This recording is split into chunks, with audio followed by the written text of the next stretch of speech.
welcome here to the first episode of the Cultivate OB podcast. Just to let you know, for the first episode here, how we're going to approach it. It's raw and uncut, live here in OB, and online it's a community to highlight the most positive and uplifting stories right here in Ocean Beach, San Diego. So you can also go online to cultivateob.com to get the show notes, photos, videos, links, right at cultivateob.com. And you can subscribe and have this podcast delivered to your inbox, Facebook, Twitter, Instagram, YouTube, SoundCloud, Stitcher, and iTunes. So wherever you are, you can find us. And we're really excited today to have our first guest on the show, Kifer, the blues wizard. You've probably seen him playing his blues in the corner at the OB Farmers Market each week. And you'll find him sporting his bright sunglasses and smile, putting the beat in your step with his homemade guitar and amplifier. He's played around the country, but hangs his hat here in Ocean Beach, San Diego, where he builds and sells his instruments to other artists around the country. Welcome, Keith, the Blues Wizard. Thank you so much. This is an honor to be a part of this. Oh yeah, you came highly suggested from Beth and others and around town, and we're just really pleased to kick off this podcast with such an inspiration like yourself, an OB institution here, playing your blues and keeping it funky and keeping us uplifted and positive each day. So yeah, I mean, we just want to hear your story, and so I'm going to ask some dumb questions maybe that you've told 100 times, but no such thing as a stupid question. Yeah, exactly. It's not asking the question that's stupid. Exactly. And so, like I said off camera here, that we're just kind of winging it and, doing it, learning as we go. And, so any suggestions you guys have or you have for us, feel free to shoot it out there. But, so let's just start, some basics. Like, how long have you been in OB? I moved to Ocean Beach about 21 years ago. I had some life-changing events. I almost died, and I had a substance abuse problem, which I addressed. And Ocean Beach opened up to me, and I used to always come here and visit the place. But when I had the opportunity to move to Ocean Beach, I jumped at it because I've always felt like OB kind of fit me like a coat of paint. So about 21 years, except for time spent traveling, which I do a lot of. Uh-huh. Yeah, so you told me you spend quite a bit of time now actually on the road. Yeah, this year I actually did a 5-month tour. That's I great. did Central California and then on through the middle part of the United States, and I went as far east as Nashville. Played anywhere from on the street to roadhouses, fancy hotels, white linen hotels, and so a couple of blues festivals. I was really excited to be able to be a part of the Clarksdale Juke Joint Festival, which is in Mississippi. It's the heartland of the blues, and they've actually asked me to come back in the spring. So that's like the holy grail for a blues musician, to be able to play where Robert Johnson sold his soul. Yeah, absolutely. That's quite an accomplishment to make it all the way that far east and play where blues got its start. When you travel, you said you always come back to OB, right? What is it about OB that makes you feel so at home? Well, there's many factors. I've traveled all over the United States, and I really prefer the weather in Ocean Beach to anywhere. Yeah.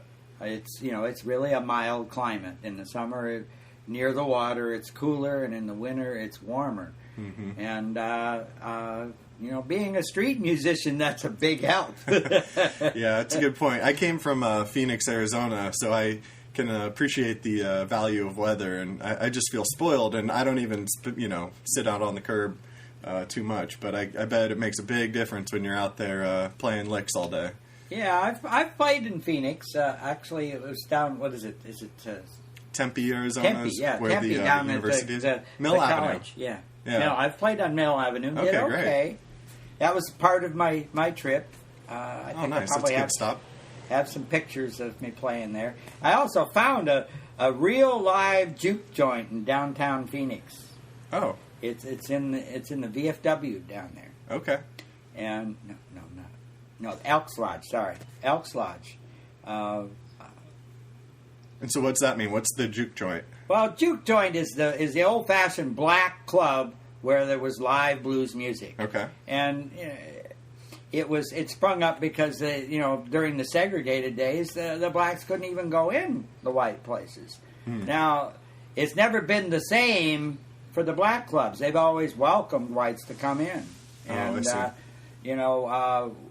Me and my friend who's another guitar player, we went to this juke joint in Phoenix, and they loved us there. We played in there, and on a Tuesday night, there's 100 people in there, packed in this little place, dancing to blues. And like the hostess, she could stand right next to Aretha Franklin and sing. You wouldn't freaking know the difference. That's the kind of quality of music they had in this place. Yeah. And I never would have expected to find something like that in an Elks Lodge in Phoenix, but it's there. Yeah, on a Tuesday. Yeah, they actually have what they call the Chitlin Circuit in Phoenix. That goes back in the race days, back when the black musicians would travel the South to make a living. Well, they have a little tiny one in Phoenix where the black musicians travel around Phoenix and play. Interesting. A kickback to the old days, huh? I was shocked. I would never have guessed something like that. It was in Phoenix. Interesting. Ever. Yeah, so how do you find those kinds of things as you're traveling? Do you just get word of mouth? I mean, we were even talking about in Ocean Beach, there used to be a jazz festival of some sort or event that is no longer. Is it, are some of those things shutting down, or are they just hard to find? Well, blues are definitely not as popular as they were like in the 50s. I think there's been a resurgence that started around Eric Clapton's Unplugged. Mm-hmm. He kind of brought the blues back into the mainstream and actually kickstarted a lot of the old blues guys' careers by having a mainstream hit in blues. As far as finding these kind of places, I live in this universe, and it's an interactive place, and it's way too big for me to understand, but somehow, some way, I create an intention, and it's answered. Mm-hmm. It really is, and I live my life that way, I constantly jump off of a cliff expecting a bridge, and there it is every time. Wow. So. Yeah, a lot of people struggle, I'd say, most people, and a lot of people don't take those risks or those leaps of faith and follow their passions to look for what they're to find what they're looking for. Yeah, well, most people don't have to plumb the depths of hell to change, Right. and that's what it took for me. Okay. And so, fear, it's just not what it once was for me. I'm willing to go, try, do, experiment, and see what happens. Right. Because, I live by grace, and that's an undeserved state, and here I am, so, okay, it's my turn to be a co-creator with this place and go out and be creative. Awesome. Yeah, absolutely. You got to make the most of it, right? Yeah. Yeah, we'll definitely get into your building of instruments, but you mentioned a little bit of the history of blues. On my list of questions here was, what are some of your musical influences? Okay, well, I think that the music, I've only been playing for about 21 years, but the music that absolutely hit me square between the eyes when I was 14 years old, I was living down in El Centro, down in the desert, tiny little town, years behind everything and everybody all the time. Sure, I've driven through it. And a friend of mine invited me over to his house. He says, there's some music you really need to hear. And he had an older brother that had just come back from Haight-Ashbury with a stack of long-playing albums. And he put this album on of somebody that I'd never heard. And my jaw hit the floor when I heard Purple Haze for the first time. Yeah. Jimi Hendrix. I just like, who is this? And how is he doing that? No one has ever done that before. How is he making that sound? I was just completely blown away. Mm-hmm. And, and I'm not the type of person that actually, I usually have to listen to music a while before it grows on me. Not with Jimmy. I just like, this guy's the most amazing thing I've ever heard. And so, I have to start there. Yeah. When I picked up the guitar, it was absolutely Eric Clapton. Okay. And then Eric Clapton, and listening to Eric Clapton, and understanding that the songs he was doing were covers done by this guy, done by Muddy Waters, done by Little Walter, sure, done by Howlin' Wolf, and so that led me to research back, yeah, and go back to where the blues started, and then you go back to probably the most important recording in blues, back to Robert Johnson when they recorded him in the hotel room a couple of times, paid him $20 a song. Yeah. He was a street musician. Okay. And he actually is, he's by most people considered the father of the blues. And the story is that he sold his soul to the devil to get as good as he was. And and he didn't discourage that. He's got one song, Hellhound on My Tail. And then another, I'm walking hand in hand with me and the devil, walking hand in hand. So he encouraged that stuff because it was good for tips, I guess. Yeah, no, it's an interesting story for sure. I mean, I think there's something to that, I guess, in a sense of a metaphor for dedication, at least, right? He's sort of given himself over to the instrument, the music. So let's see. You started playing guitar. With Jimi Hendrix, was it the instrument or his ability to play the guitar? What sort of direction did you take it when you started playing? Well, at the very beginning of my guitar playing, I was going to be a purist and not cover anybody. Okay. And what happened was I wrote a song, and my guitar teacher came over and I played it for him, and he said, "Keith, that's really nice. Who taught you that?" And I said, well, Robert, I wrote it. And he said, well, I thought that was a standard, which to me, that was extremely high praise at the time. So, yeah, absolutely. that was my direction. I was going to be a songwriter, and I was going to be famous, and blah, blah, blah. And, sure. To date, it really hasn't happened in my songwriting. I am somewhat famous some places where, I go play a gig and people will start requesting songs that I've written. Oh, wow. But, have I sold a song to someone else? No, that hasn't happened. But at some point, when I had just joined a garage band, and we sat down and had a meeting, and we decided that we were going to do a mix of our originals and then some covers that we liked. Mm-hmm. And so then I started playing songs I liked. And that just opened up a whole new vista in music for me. Okay, really? So you started playing just some of the musicians you admire that we were talking about earlier. How did that help you? I mean, did it just get you in the mood of other popular tunes, or was it the reaction from the audience, or what was it about playing those tunes? Just as for instance, if you're in a club setting and there's a whole bunch of people not dancing, mm-hmm. all you have to do is play just one of 5 songs. I'll name 2 right off the top of my head. Sure. Mustang Sally. Uh-huh. That'll get them up dancing every time. Twist and Shout. Everyone does their version of the twist. Yeah. Everyone. You can guarantee to get people dancing if you play that type of a song. Gotcha. So, yeah. and that's, for a musician to have dancers, that's high praise. Yeah. It makes us feel good. Definitely. To have a packed dance floor. Get the audience going. Sure. All right. So when you're... Let's talk about performing in OB nowadays, or San Diego.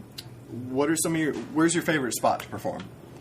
Oh gosh, my favorite spot. You know,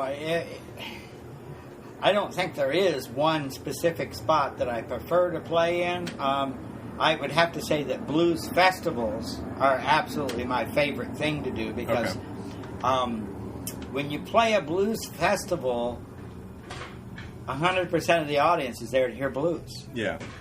Anywhere else, you're going to have a mixed audience. You're going to have a mixture of people that like blues and people that are there for the occasional rock and roll tune you play.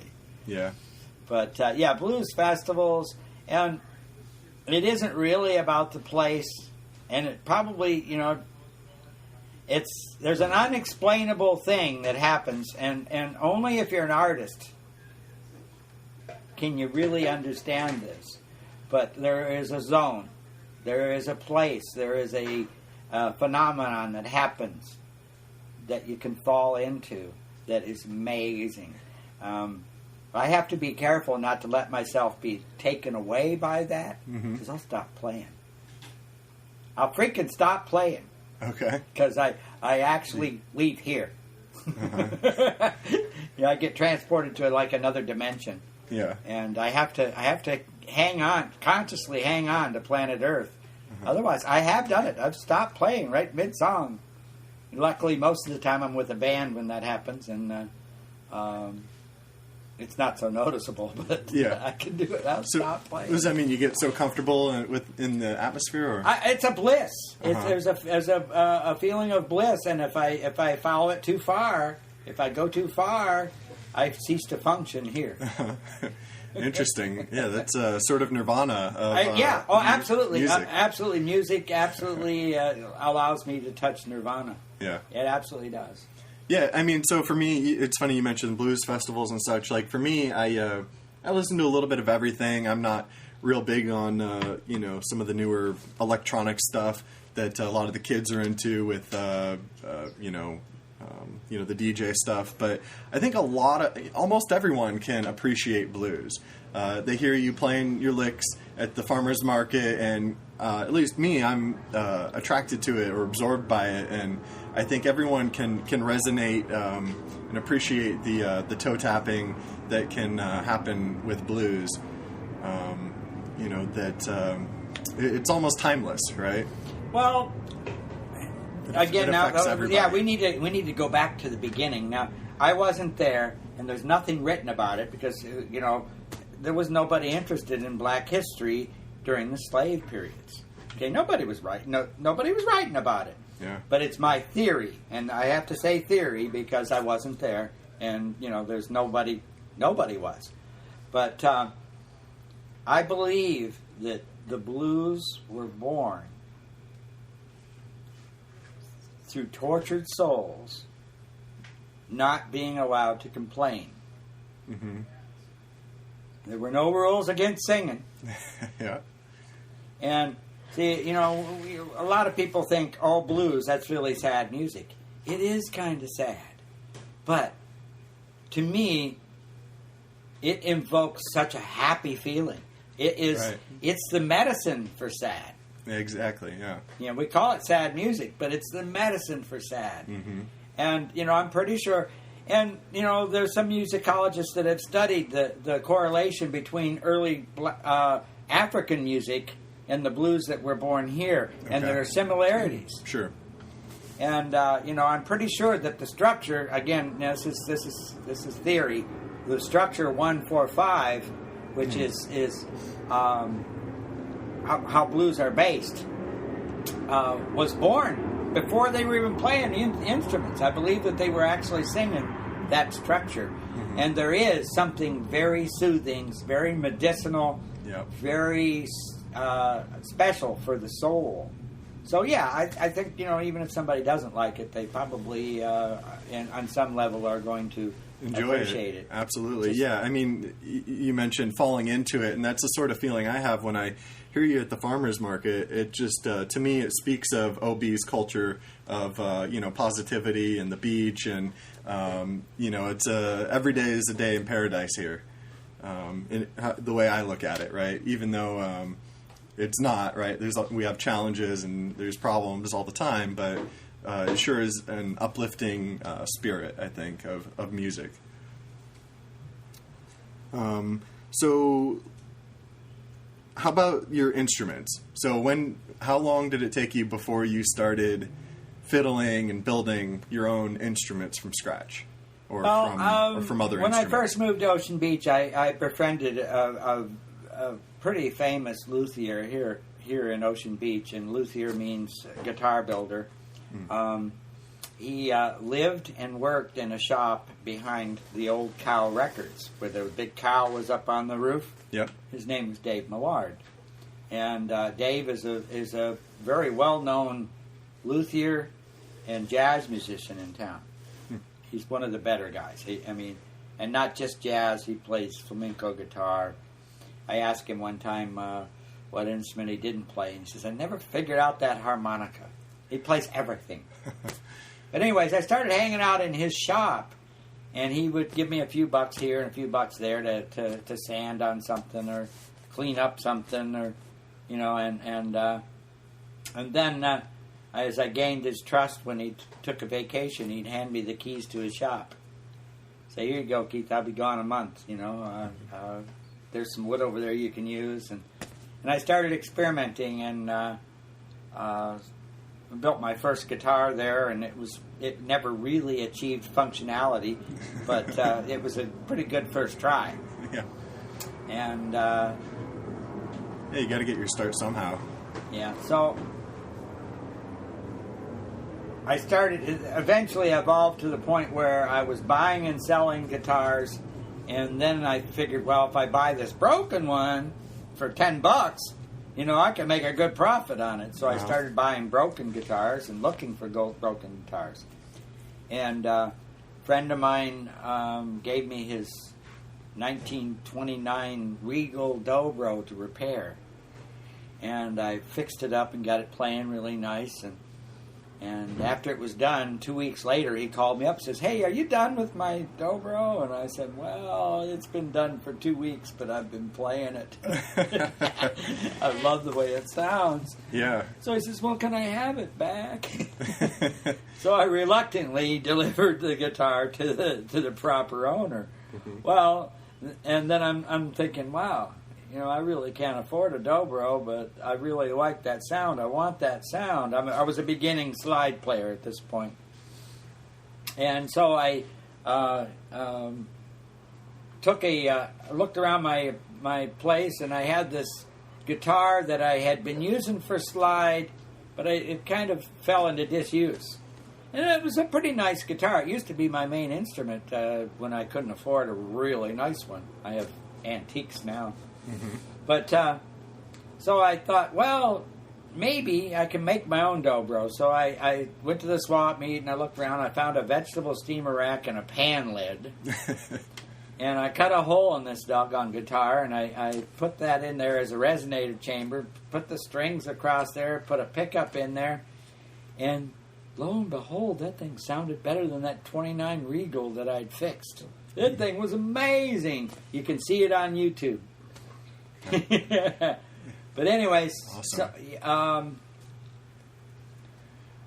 So a dobro, for the audience, is it's like a standard guitar, but with a metal resonance. A resonator. The national dobro is actually all steel. They make the whole thing out of steel, but then they make hybrids with wood bodies and wood necks, but mm-hmm. with a steel resonator. It makes it louder, makes it more brassy, mm-hmm. Makes it more bluesy. Delta bluesy, which is my favorite. Gotcha, yeah. So it gives that special sound, especially for the blues and jazz. Awesome. So you started making your own guitars, kind of fixing up old ones, using spare parts or stuff you could find at recycled the swap meet. Yeah, recycled, upcycling it. Stuff. Yeah, exactly. That's you started this years ago, right? But nowadays it's the hot new thing, or for all of the the problems we have on the earth, all the junk and the trash, and people, it's a lot easier to throw a broken thing out and buy a new one. Not too many people are spending their time repairing, fixing things, it seems like.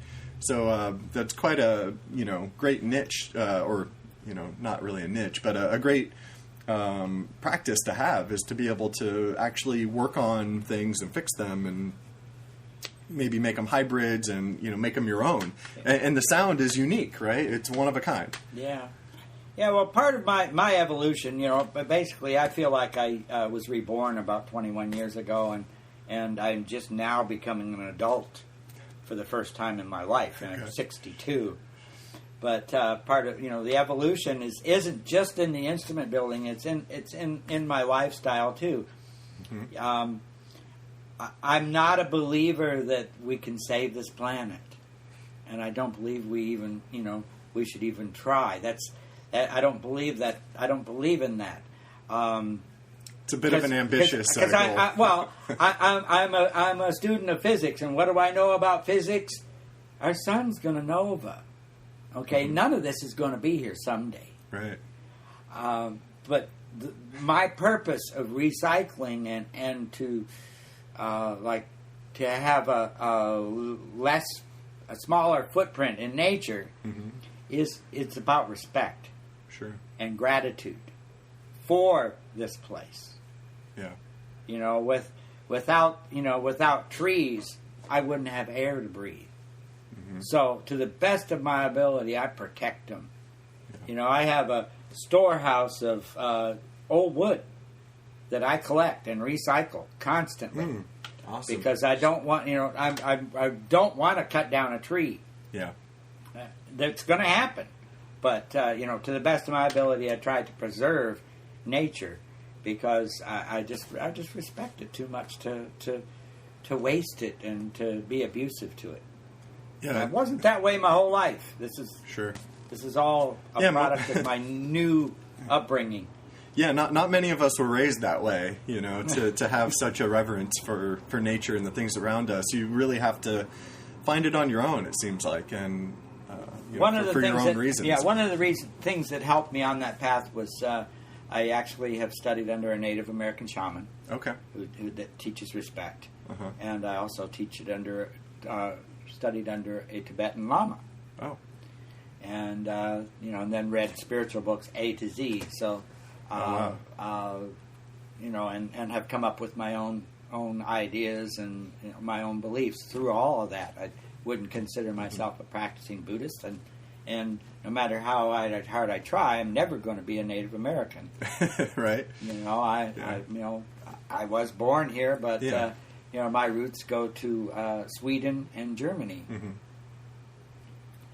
But, like many of us that are over here now in this beautiful land, especially all the way west in San Diego. It's kind of a funny deal, but having respect for the land and the people that have deeper roots than we do, the shaman and the teachers. It's amazing and awesome that you've done the research and tried to learn what you can from them, and it sounds like you've learned a lot and made it your own.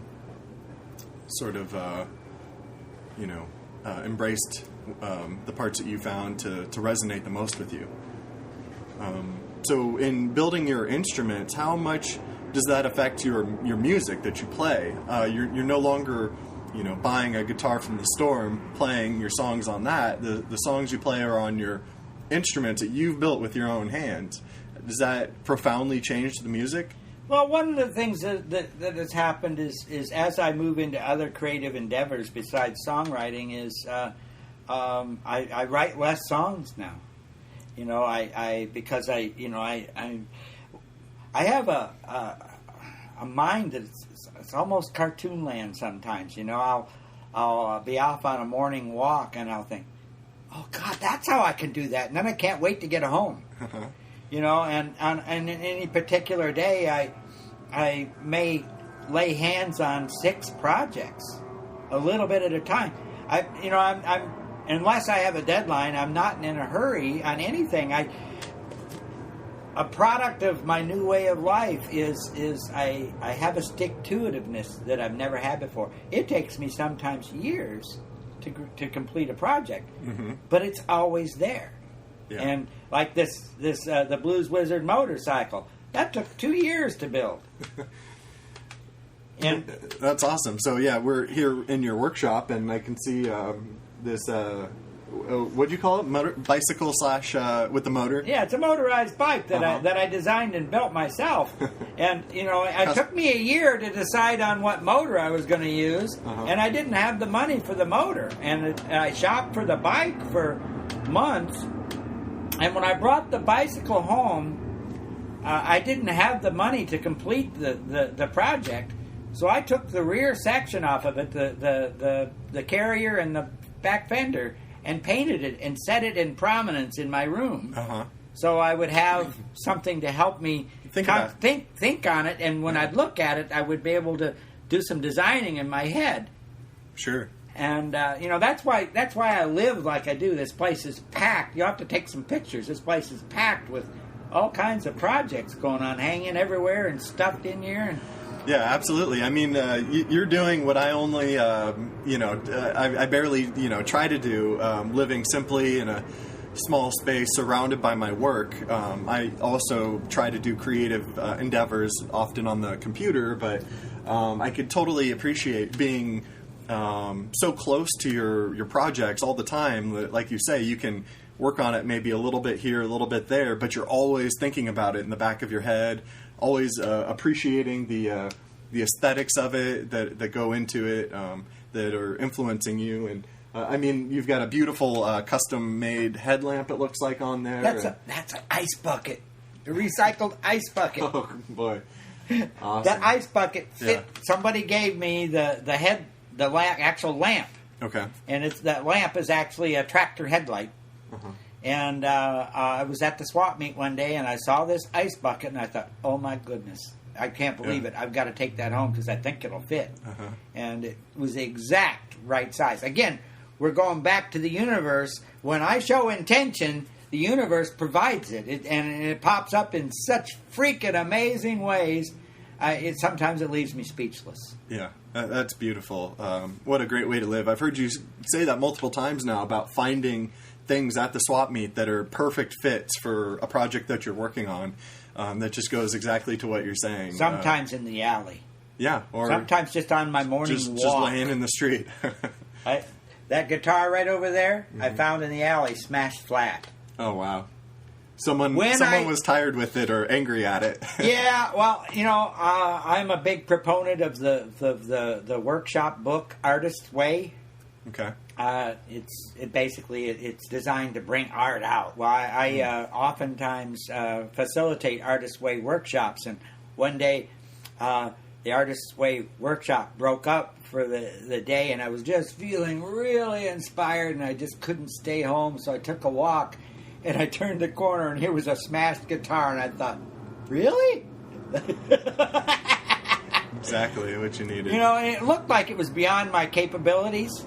But I brought it home. I brought it home with the idea that I'll probably just take the parts off and take the rest to the bonfire.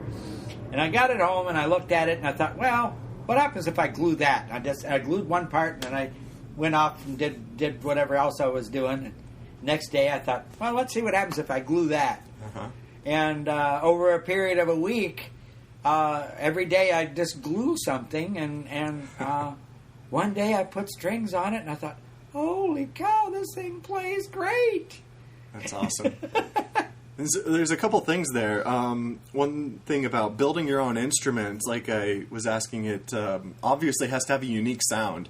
And when you're talking about art and creativity, I'm always a fan of trying to get outside the box. And what that means is what it means to me is sort of getting rid of your preconceived notions of how things are supposed to be. And so if you go to a guitar store, they're all shaped the same way. They're all laid out the same. They're all, generally speaking, come from the same sort of, here's how a guitar is supposed to be. Whereas you've taken guitars and built them out of luggage, out of suitcases. Yeah. And, you cut the hole in it yourself with a jigsaw and, all handmade and, like you said, repairing things that were broken and cracked. And some might say, their first impression might be, oh, but how could that ever sound perfect or as good as a new guitar? but I'm guessing it's got its own unique sound that you can't you've heard me play. You know that my sound is actually very Southern California. It's very surfy. I was going to say that I'm not a huge music expert, but I love Dick Dale's kind of history of surf guitar. I actually have some friends that say, "Keith, you are so surf punk, it's crazy." Yeah. But I get that all the time. People walk up to me and wide-eyed with their mouths open. Yep. I saw it yesterday. How did you get that to sound that way? And my standard is, I'm a wizard. It's my job. Yeah. There you go. I don't know. The universe does it. Yeah, you didn't sell your soul to the devil. You're the blues wizard. Yeah, the universe does it. I'm just a participant. The ideas come, and I like lightning bolts. They come out of my hands. Awesome. Yeah, even to your slide, you use a piece of copper tube and copper plumbing. I use copper plumbing for slide. I prefer it to everything else. There is a very famous slide player that plays that way. Okay. Plays using now I can't say his name. I'll think of it. Sure. And even at this point, you're making your own amps. I saw yesterday. Yeah, well, that's it right there. Yeah, it's important for a street musician to have something that they can play without having to plug into the wall. Uh-huh. So I have to figure that out. I am always figuring that out. And most of the amps that you buy in the store for that kind of thing are very small and very tinny and just don't have a great tone. Mm-hmm. And so it's been a lot of evolution for me finding amplifiers modifying, building amplifiers that would have a good tone and still be battery operated. Mm-hmm. And I actually I've got some shows coming up to where I'm going to have to fly. Okay. So I've got to come up with a whole new rig for flying. Interesting. Okay. I need to be able to take the neck off the guitar really easy. Okay, yeah. So that I can use it as carry-on luggage. Uh-huh. Sure. I'll pack clothes in the guitar. Awesome. Yeah, and then I'll put the neck in a map tube, the neck, and the amplifier is going to have a good tone, mm-hmm. but it's going to have to be light enough to where I don't spend $100 to have it with me on the plane. To have it shipped, or to mail it. Yeah. The prices of the flying. So you got all these challenges that it sounds like are helping your creative process. That I don't consider them challenges. They're actually part of the creative process, like you said, and it actually it feels absolutely wonderful to have the new idea. And I have a very fertile mind. Like I said, it's a cartoon going on up here, and when one hits me, it's like, oh wow, that'll work, and then I'll go do it. And and most of the time it does. I have a few failures around here, and maybe they're not failures; they're just not done yet. Yeah, exactly. Especially when everything you find is half broken or a refurb opportunity. Anyways, it's just waiting for its next cycle. Yeah. I've burned out some amp heads trying to do some modifications, and, uh-huh. and I've built a couple of instruments that didn't work really well, and. But, like I said, it's all a process. Absolutely. And also to mention with your amp, you said there's some tubes in there, vacuum tubes, are they? Yeah. Old school? Yeah, this is old school. It's got a special sound, I hear. I just finished, is an old school tube amp that, I have nothing against transistors or solid state or, any of the newer amplifiers. I like them. Mm-hmm. But, the purist is always going to say that the tube amplifier is the way to go. And I agree. I've spent a lot of time playing with solid states, and they're good. There are some solid states that I can't tell. My music producer proved it to me in the studio. I went into record something, and and I'm a huge fan of the Fender Spring Reverb, which is that's real bouncy tone that's real surfy. Okay. And I went in with my huge tube Fender DeVille, and I wanted to record with it. And he says, "Well, listen to this. Now listen to that. And listen to this. Tell me which ones." And then he recorded both and played them back, and I couldn't tell the difference. Yeah. Between the digital and the real tube. Yeah. Couldn't tell the difference. Indistinguishable at this point, just because the transistors are so small. The technology's gotten so far. They've gotten good. They really have gotten good at producing the sampling the sounds of the different amplifiers. Right. But it's still a sample, so it's nice to know that you're actually rocking. Right here at my feet is my favorite little Fender. It's called a Vibro Champ. It's a little tube amp. It's a little 5-watt, tiny little amplifier. Nice. I played it in a show on the beach 2 weeks ago, and I was competing with 100-watt amps, and it hung right in there. Awesome.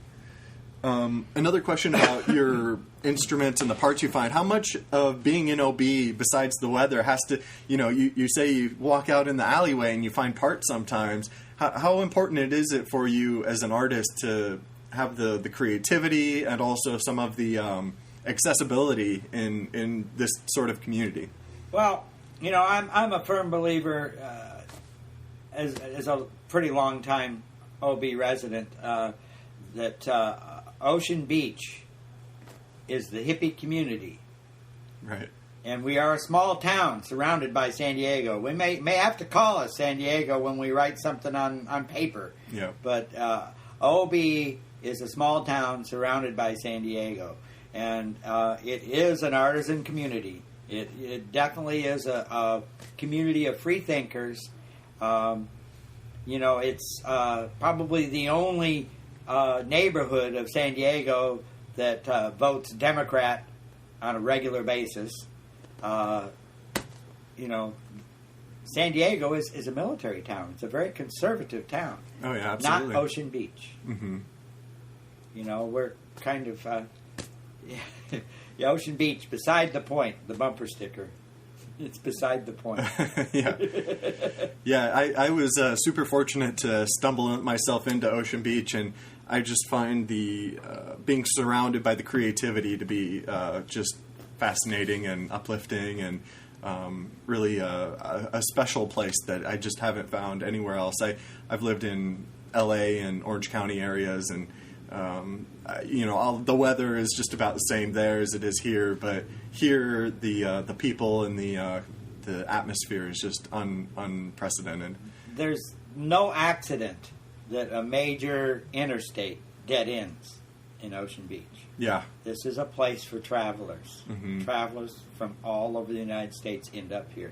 Right. When I'm traveling, people say, "Well, where do you live?" I said, "Well, just take Interstate 8 till it ends. Yeah. Go left, right, 3 blocks, left, 2 blocks, left into the alley. There you go. That's where I live." Yep. Yeah, pretty amazing. I mean, I can practically hear the waves here from I can from your at workshop. night. I can at night. I can hear the waves when I lay my head down, especially if there's some good breakers. Awesome. Yeah, that and the salty breeze is rejuvenating, in my opinion. Oh, well, there's no doubt about the there are 2 places in the world where the oxygen levels are high. It's low-lying forest and right next to the ocean. Yeah. The ocean constantly is throwing oxygen into the air here. Mm-hmm. So I was talking to a gal the other day that lost one of her lungs, and she lives in Colorado, and she's thinking about moving here, and she says, "I don't need oxygen when I'm here. I can breathe." Wow, that says a lot. I can breathe, and she lives at 8,000 feet where the air is thin. Mm-hmm. It's clean, but there's not as much oxygen as there is here. Right. Yeah, we are just so fortunate. We have the best of many worlds here in Ocean Beach. To wrap things up, I want to ask about how much time do you spend, would you say, between you play music, you write music, you build the instruments. I want people to know that you're building instruments for people by request, sending them to them around the country, around the world. What are you up to these days? What's keeping you busy? Well, right now I'm in a building phase. I never... Again, I trust the universe. I don't have a job. I wake up in the morning and I start work. Yeah. With my morning coffee, and I sit at my favorite little desk here, and I do morning pages, which is a practice of Artist Way, by the way. Okay. And in those pages, ideas start to happen. And if I don't have instrument orders, or if I don't have any ideas, I'm out there playing. Uh-huh. And and then if the orders come in, I'm working. Or if the ideas are flowing, I never know what direction I'm going to be going in. And I try not to be attached to my day, because I may wake up and plan it all out in morning pages, and by 9 o'clock, it's changed completely. Yeah. And oftentimes for the better. Mm-hmm. And so, I don't know what my day is going to look like. Again, because I don't have the 8 to 5er. Yeah. And since I don't have that, free yourself of the commitments. I am probably a freer man than I would not have believed possible, because I just like I surf the wind, I surf the wave, and whichever way there happen to be breaking, that's where I'm headed. Wow, yeah, that's exactly how one should live in OB if they have the opportunity, and unfortunately, not everyone does, but I think everyone should strive for that kind of attitude. That's one of the reasons I facilitate Artist Way workshops. I help people break out of the mold. I constantly meet people that are blocked artists, and it's a miserable existence to have creativity and know you have it, but not being able to express it. Yeah, and most of those people are working for money.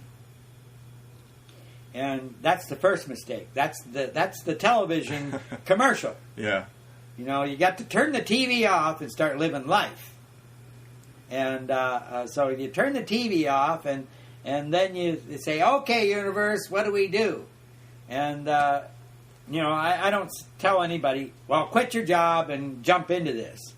But I will tell someone, "Okay, if you feel like you're an artist, a poet, a songwriter, a painter, whatever, to the best of your ability, do it today."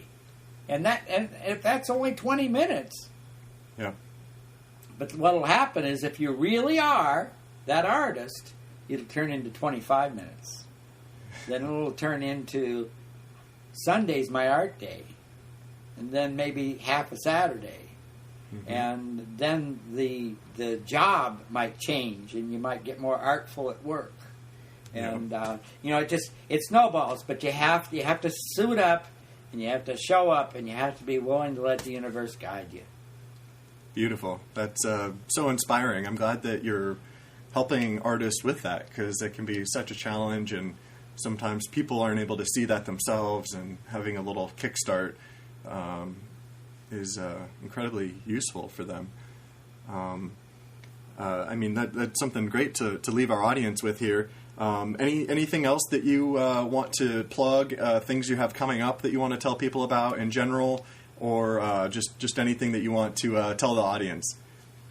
Well, if you don't know who I am, come by the farmer's market on Wednesday. I'm always playing down by Willie's Shoe Shine, unless I'm out of town. I don't actually have any shows on the books right now, because, like I said, I'm in an instrument building phase right now, so I'm spending a lot of time at home right this minute. Mm-hmm. I've got 1, 2, 3. I got like 5 projects going right now that require my attention. So, Didn't you say you were going to be in the studio too, or you had some? Oh, other plans going on? Okay. I'll plug. Just remember this: when you want to see what I'm doing, just type in Blues Wizard in Google. Yep. Blues Wizard, and you will find things like Legend of the Blues Wizard movie. Right. You will find KPBS special called Snapshot, done by Tim Mantuani. And that actually, they came to my house and filmed me building a guitar right here in the studio. Yeah, that was really great. I had a chance to check that out. That was a freaking amazing show. I am so honored to have been a part of that. It's just like, those guys are so professional. Here this apartment's really tiny. They have a film crew of 5 people in here. Really? The only people we ever saw was me and Tim. Yeah, we were everywhere in here. It looked a lot bigger from the video too. I mean, I'll say it. So and then soon to be coming. We're going to do a UFO spoof. Fun. We did one before that had, I don't know, thousands of hits, and it was just. And we want to do a better one. So you don't restrict yourself to just music or instruments? No, a lot of the artwork on the walls is mine. Okay, so you paint too. I paint. Awesome. I sculpt. I cartoon. Yep. That one's not mine. That's James T. You should talk to that man. Okay. James T. Beautiful painting of the pier and the moon. He's a functioning, working artist in this town. Okay. Where were we? Cool. You don't limit yourself to just music. Oh. Do a little bit of everything. I do a little bit of everything. It's great. Without any, without a rigid plan or structure to your day, you have that freedom to just kind of do what you feel inspired to do at the moment. Really, really awesome talking to you. Really appreciate you inspiring our audience of helping us kick off this podcast. I hope that this finds Obetians well, that we can, bring another uplifting moment to their week and keep the positivity going here in Ocean Beach, California, because, it's sometimes you got to dig a little bit below the surface, but it's there, these inspiring stories like yours. I have one more addition. Watch for the video of Rend Collective, R-E-N-D Collective. They're a Christian rock band that travels the world. I recently finished up instruments for their entire band. Oh, beautiful. You built all their instruments. The whole band. Guitar, banjo, bass, drums, ukulele. Wow. And I'm actually going to be filming a video the 9th of October in L.A. where they're going to be playing. And as soon as we get it edited, it will be online. Beautiful. We'll probably tag it with your site. Absolutely, yeah. We'll keep an eye out for that and share it on all of our Twitter, Facebook, and Instagram streams. So everyone keep an eye out for that. And we appreciate you listening. And please share this with your friends if you enjoyed it, which we hope you did. Until next week.